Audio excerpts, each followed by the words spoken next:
Eto na nga po mga kapatid, sumabog po sa lahat ng social media ngayong araw.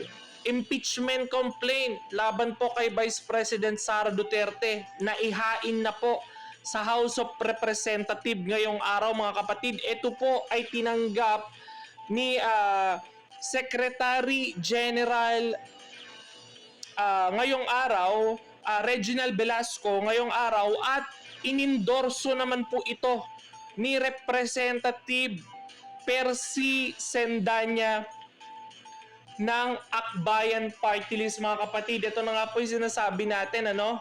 At nakita natin parang nagpatong-patong na po ang kakaharapin po ni Vice President Sara Duterte na mga hamon po sa mga darating na araw mga kapatid.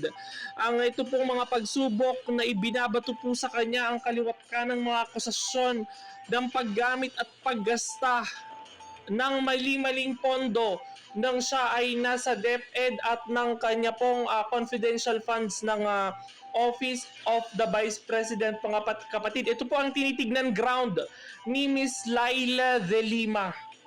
Mga kapatid, nakakagulat dahil sa kabila po ng pagpigil ni Pangulong Bongbong Marcos, ito po ay nagtuloy pa rin. Ito po ay nakatuloy pa rin sa pamamagitan po ni Percy Sendanya mga kapatid. Wala na po, diniretso na po nila talaga ang patuloy na pag-uusig kay Vice President Sara mga kapatid. At ano po kaya ang kahihinatnan nito? At ito nga po mga kapatid, meron pong naging pahayag si Laila De Lima sa kanyang Facebook post at ang sabi po niya, wag nang atras abante. Panahon na para i-impeach si Sara Duterte. Hindi na dapat maghari-harian ang mga Duterte o magkaroon ng espesyal na proteksyon sa ilalim ng batas.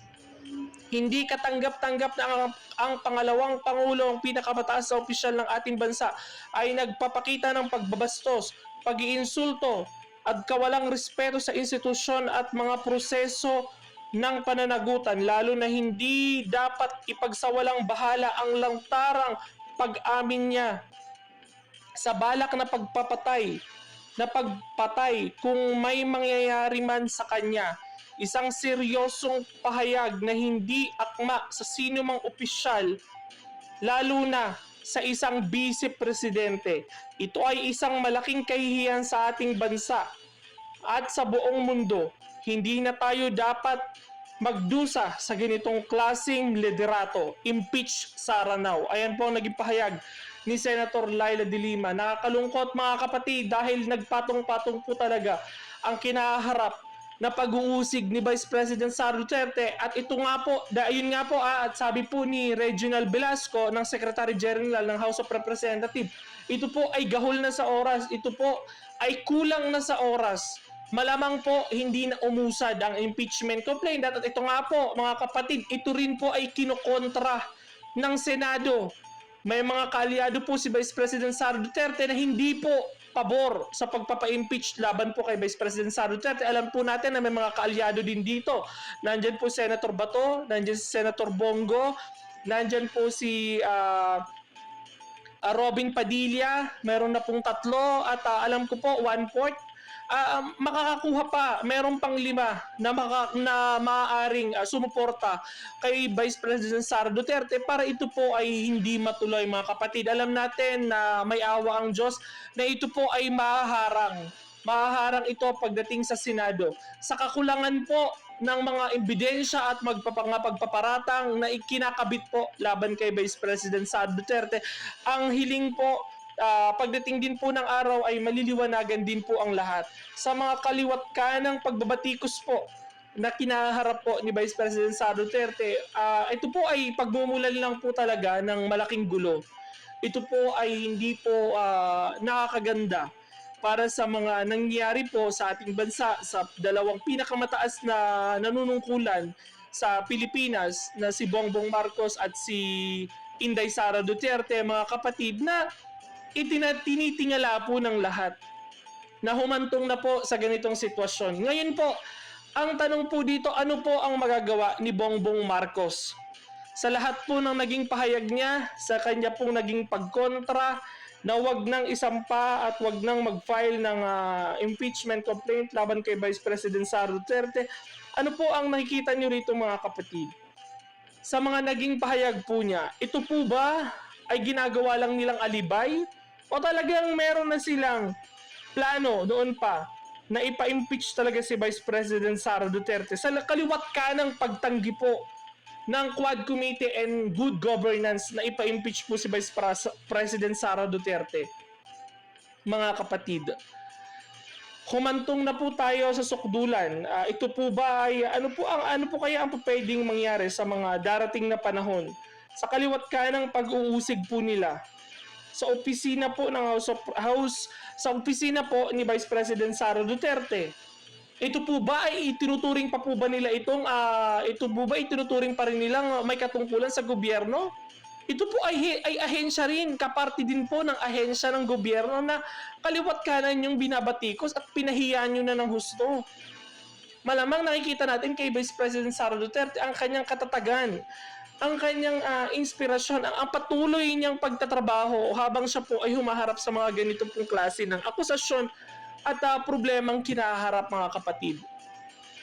Patuloy pong nagtatrabaho ang OBP para makakatugon po sa mga pangangailangan po ng ating mga kababayan. Ang kaliwat kanang pong pag-usig ng executive at ng legislative po ay patuloy po nilang tinutugis at pilit po nilang pinapabagsak ang Vice Presidente ng Pilipinas. Madali naman po sana talaga kung talagang may gustong mangyari si Bongbong Marcos sa talagang ayaw niya impeach si Vice President Sara Duterte, kausapin niya si Speaker Martin Romualdez para matapos po ang lahat. Dahil nakikita po natin, ultimo po si Martin Romualdez ay wala na rin pong respeto sa Pangulo dahil nga ito po ay ayaw talaga nilang suportahan ang naging pahayag po ng ating Pangulong Bongbong Marcos.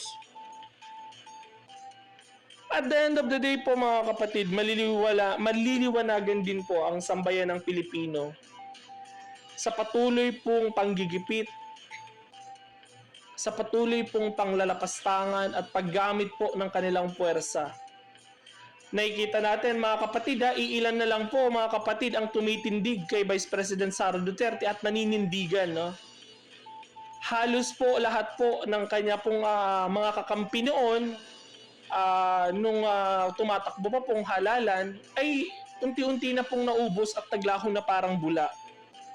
Ngayon po mga kapatid, abangan po natin, magmatyag po tayo sa mga darating na panahon sa mga ikinikilos po nitong mga ito, no?